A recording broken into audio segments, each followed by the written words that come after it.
श्री शिवाय नमस्तुभ्यम दोस्तों, जय माता दी। क्या आप सभी जानते हैं कि जितनी ही सरल तरीके से, साधारण तरीके से आप शिव जी की पूजा करते हैं और वो एक बेलपत्र से जहां आपके ऊपर अपनी कृपा बरसाने लगते हैं, ठीक उसी के विपरीत अगर माता की पूजा में हमसे कोई त्रुटि हो जाए तो वो कृपा मिलने की बजाय दुष्प्रभाव भी दे जाता है। नवरात्रि में लोग खूब श्रद्धा से माता रानी की पूजा करते हैं, लेकिन कई बार अज्ञानता में कुछ ऐसी गलतियां भी कर देते हैं जो कि माता रानी को अप्रसन्न कर सकती हैं। क्या आपने कभी सोचा है कि कलश की स्थापना में यह एक गलती आपकी पूजा को व्यर्थ कर सकती है, या गलत नारियल चढ़ाने से मां प्रसन्न होने की बजाय नाराज भी हो सकती हैं, या आपकी पूजा विफल हो सकती है। दीपक जलाने का भी एक सही तरीका होता है, क्या आप उसे जानते हैं? पूजा की सामग्री में यह 3 चीज़ें अगर अशुद्ध हुई तो आपकी सारी मेहनत बेकार जा सकती है। अगर आप सच में चाहते हैं कि माँ दुर्गा की कृपा आपके घर में सुख समृद्धि के रूप में हमेशा बरसती रहे, आपकी पूजा पूर्ण हो और आपके व्रत स्वीकार हों, तो इस वीडियो को अंत तक ज़रूर देखिएगा, क्योंकि इस वीडियो में मैं आपको न केवल संपूर्ण पूजन सामग्री के बारे में बताऊंगी, बल्कि यह भी बताऊंगी कि क्या सही है और क्या नहीं, ताकि आपकी पूजा में कभी भी कोई भी गलती ना हो। तो चलिए शुरू करते हैं और जानते हैं कि नवरात्रि में कौन सी सामग्री लेनी चाहिए और उसे कैसे शुद्ध रखना चाहिए। सबसे पहली सामग्री की बात करते हैं कलश, जो कि माँ की शक्ति का प्रतीक होता है। नवरात्रि की पूजा कलश स्थापना के बिना अधूरी मानी जाती है। चाहे आप 9 दिन का व्रत हो या पहला आखिरी, आपको कलश जरूर रखना चाहिए। यह कलश आपके घर में सुख समृद्धि और सकारात्मक ऊर्जा का संचार करता है। कलश कैसा होना चाहिए? तो तांबे, चांदी, मिट्टी या फिर पीतल का कलश श्रेष्ठ होता है। प्लास्टिक या लोहे के कलश को पूजा में रखना बहुत अशुभ माना जाता है। दूसरी सामग्री है नारियल, जो कि देवी का आशीर्वाद होता है। नारियल को माँ का स्वरूप माना जाता है। यह धन, ज्ञान और शुद्धता का प्रतीक है। नारियल कैसा होना चाहिए? तो जटा वाला और साबुत नारियल लें। टूटा या फिर सूखा हुआ नारियल अशुभ माना जाता है। तीसरी सामग्री है आम या अशोक के पत्ते, जो कि शुभता का संकेत होते हैं। और आम या अशोक के पत्तों का महत्व है कि कलश पर रखने से घर में सुख समृद्धि और शांति बनी रहती है। आम या अशोक के पत्ते कैसे होने चाहिए? तो ताजे और हरे पत्ते ही चुनें। सूखे या कटे पटे पत्ते अशुभ होते हैं।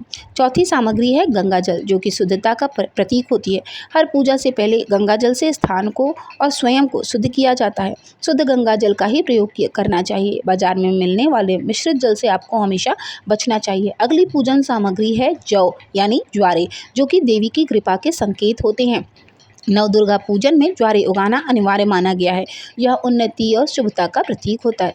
जिनकी सामर्थ्य हो, जिनके घर में इतना स्थान हो, तो उन्हें ज्वारे अवश्य बोने चाहिए। जितने अच्छे ज्वारे उगते हैं आपके घर में, उतने ही ज़्यादा आपके घर में सुख समृद्धि आती है। लेकिन जिनके घर में जगह का अभाव हो या धन का अभाव हो, वो लोग बिना ज्वारे के भी सच्चे भाव से माता रानी की पूजा करते हैं, तो माता रानी उनकी भी पूजा स्वीकार कर लेती हैं। ज्वारे कैसे होने चाहिए? तो हमेशा ज्वारे लेने से पहले ये देख लीजिए कि ज्वारे पुराने ना हो, कीड़े वाले ना हो, क्योंकि लोग पुराना बेच देते हैं और फलस्वरूप उनमें जब वो हम उन्हें उगाते हैं तो वो हरे भरे नहीं रहते हैं।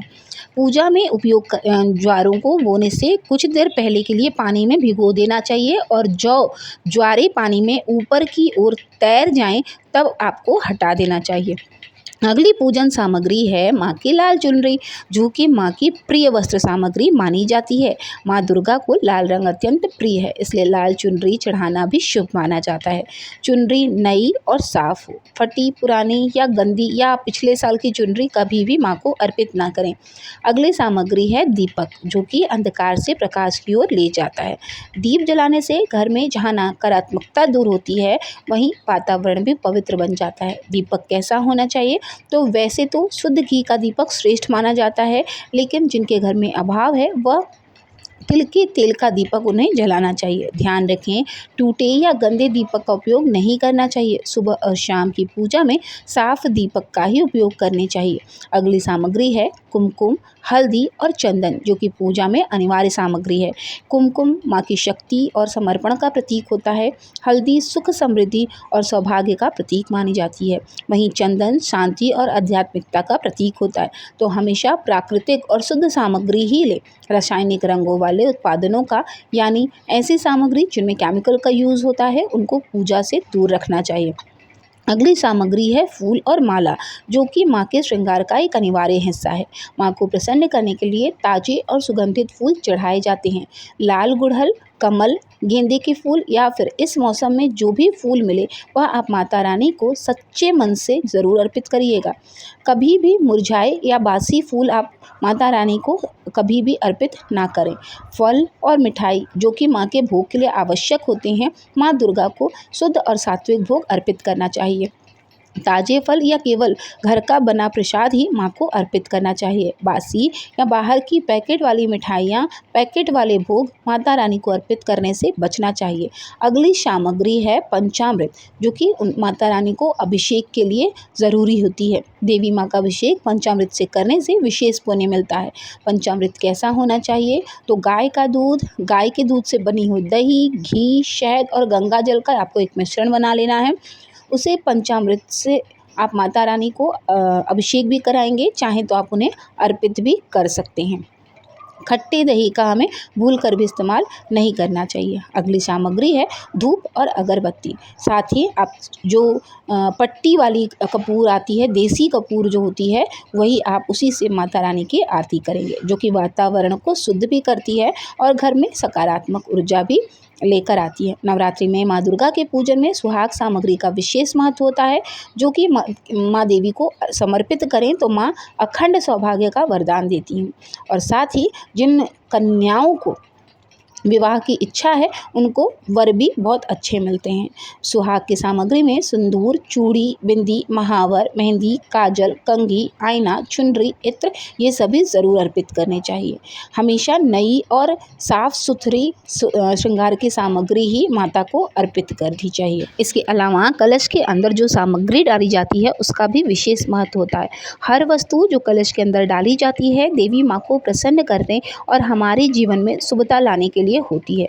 तो कलश के अंदर डालने के लिए सबसे पहले गंगा जल, सुपारी जो कि भगवान गणेश जी का भी प्रतीक मानी जाती है और जिससे कोई भी कार्य सिद्ध और सफल हो जाता है, वो डालना चाहिए। अक्षत का ध्यान रखिएगा कि टूटे हुए अक्षत ना हो। अक्षत यानी कि साबुत चावल जो कि पूर्णता का प्रतीक होते हैं। एक का सिक्का जो कि माँ लक्ष्मी की कृपा और धन संपत्ति को आकर्षित करने के लिए डाले जाते हैं। जिसके घर में आर्थिक उन्नति होती है उसको ज़रूर अपने घर में आर्थिक स्थिति को सही करने के लिए सिक्का चांदी का या आप जो रेगुलर तांबे का ये सिक्का है वो आप डालिएगा। इलायची और लौंग डालने से वातावरण सुगंधित और पवित्र बना रहता है और यह भी घर की नकारात्मक ऊर्जा को दूर करता है। पंचरत्न अगर संभव हो तो कलश के अंदर 5 तरह के रत्न भी डालने चाहिए। ऐसा करने से यह कलश अत्यंत शुभ और देवी माँ की विशेष कृपा प्रदान करने वाला होता है, जिससे जीवन में स्थिरता और सुरक्षा भी प्राप्त होती है। कलश के अंदर हल्दी की गांठ भी डाली जाती है। हल्दी की गांठ माता लक्ष्मी और देवी दुर्गा दोनों को प्रिय होती है, जिससे ना धन में वैभव और वृद्धि दोनों होती है। कलश स्थापना करने के बाद कलश पर स्वास्तिक का चिन्ह बनाना बहुत शुभ होता है। तो स्वास्तिक का चिन्ह बनाकर हर दिन नियम से कलश का सुबह और शाम धूप दीप दिखाकर पूजन भी करना चाहिए। माता रानी की मूर्ति के बिना या तस्वीर के बिना तो नवरात्रि की पूजा अधूरी ही रहती है। अगर आपके पास माता रानी के सभी 9 स्वरूपों वाली तस्वीर या प्रतिमा हो तो आप उनका पूजन कर सकते हैं। इसके अलावा आप सोने, चांदी, तांबे या पीतल से बनी हुई माँ दुर्गा की प्रतिमा की भी पूजा कर सकते हैं। माँ दुर्गा की बैठी हुई सिंहासन पर विराजमान हो या फिर सिंह पर सवार बैठी हुई मुद्रा में भी शुभ मानी जाती हैं और मूर्ति का मुख्य सौम्य और प्रसन्न होना चाहिए। मूर्ति यदि आपके घर में स्थापित करती हैं मूर्ति, तो आप मूर्ति का आकार कैसा होना चाहिए? तो देखिए, घर में 9 से 18 इंच तक की मूर्ति रखना शुभ माना जाता है। बहुत बड़ी मूर्ति घर में रखने से बचना चाहिए, क्योंकि बहुत बड़ी जो प्रतिमाएं होती हैं वह मंदिरों और पंडालों के लिए ही उपयुक्त मानी जाती हैं। अगर प्रतिमा खंडित हो तो खंडित प्रतिमा की पूजा नहीं की जाती, इसलिए इसको आपको विसर्जन कर देना चाहिए। विसर्जन आपको बहते जल में नहीं करना चाहिए, क्योंकि बहते जल में विसर्जन करने से जल दूषित हो सकता है। ऐसे में आप जल में माता को जो है विसर्जित कर लीजिए और उसी जल को आप किसी पेड़ पौधे में डाल सकते हैं या फिर साफ स्वच्छ जगह पर गड्ढा खोदकर उस प्रतिमा को आप दबा सकते हैं या किसी पेड़ के नीचे साफ शुद्ध जगह पर रख भी सकते हैं। हिंदू धर्म में नवग्रहों का भी विशेष स्थान है और ख़ास तौर पर नवरात्रि के 9 दिनों में नवग्रहों का पूजन करने से सभी ग्रह शुभ प्रभाव देते हैं। ये 9 ग्रह हैं: सूर्य, चंद्र, मंगल, बुध, गुरु यानी कि बृहस्पति, शुक्र, शनि, राहु और केतु। नवग्रहों का पूजन जीवन में संतुलन बनाए रखने के लिए, ग्रहों के अशुभ प्रभावों को दूर करने के लिए, सुख समृद्धि और सफलता प्राप्ति के लिए किया जाता है। अगर आपके पास नवग्रह यंत्र हो तो आप नवरात्रि की पूजा में नवग्रह यंत्र की स्थापना करके पूजन कर सकते हैं। नहीं तो 9 सुपारियों को आप नवग्रहों का रूप मानकर, नवग्रहों का प्रतीक मानकर चौकी पर ही थोड़े थोड़े से अक्षत 9 जगह पर रख कर उनके ऊपर एक एक सुपारी रख कर उन्हें नवग्रहों का प्रतीक मानकर विधि विधान से उनकी पूजा नियमित रूप से कर सकते हैं। बहुत से भक्त नवरात्रि के दिनों में 9 दिनों तक अखंड ज्योत भी जलाते हैं। तो अखंड ज्योत जलाने के लिए दीपक कैसा होना चाहिए? अगर आपके पास पीतल का दीपक है तो आपको पीतल का अखंड दीपक प्रयोग करना चाहिए। आजकल बाज़ार में भी अखंड दीपक मिलते हैं जो लगातार जलने के लिए बहुत ही अच्छे होते हैं, जिनमें अगर बाती लगा दी जाए तो आसानी से बुझती नहीं है। दीपक को हवा ना लगे इसके लिए ढक्कन वाले जो दीपक हैं वह भी बाज़ार में ईजिली उपलब्ध हैं। आप उन दीपकों को भी खरीद सकते हैं। इसके अलावा अखंड दीप जलाने के लिए आप मिट्टी के बड़े दीपक का भी प्रयोग करें तो वो भी बहुत सही होगा, क्योंकि पूजा की सामग्री में जो भी मिट्टी के पात्र, मिट्टी के दिए प्रयोग किए जाते हैं वह पूजा को और भी शुभ फल प्रदान करने वाले बना देते हैं। पूजा की सफलता केवल सामग्री पर ही निर्भर नहीं करती, इसलिए सबसे ज़रूरी है जो आपको वो है साधक की श्रद्धा, मन की शुद्धता और सच्ची भक्ति पर जो है आपकी पूजा अधिक निर्भर करती है। अगर इन पूजन सामग्री में से किसी सामग्री का अभाव हो तो भी पूजा स्वीकार हो जाएगी, लेकिन मन के भाव और माता रानी पर सच्चा विश्वास अगर कम होगा तो कभी भी पूजा आपकी सफल नहीं होगी। इसलिए सबसे ज़रूरी आप कोई सामग्री रखें या ना रखें, लेकिन अपने मन में भाव ज़रूर रखें।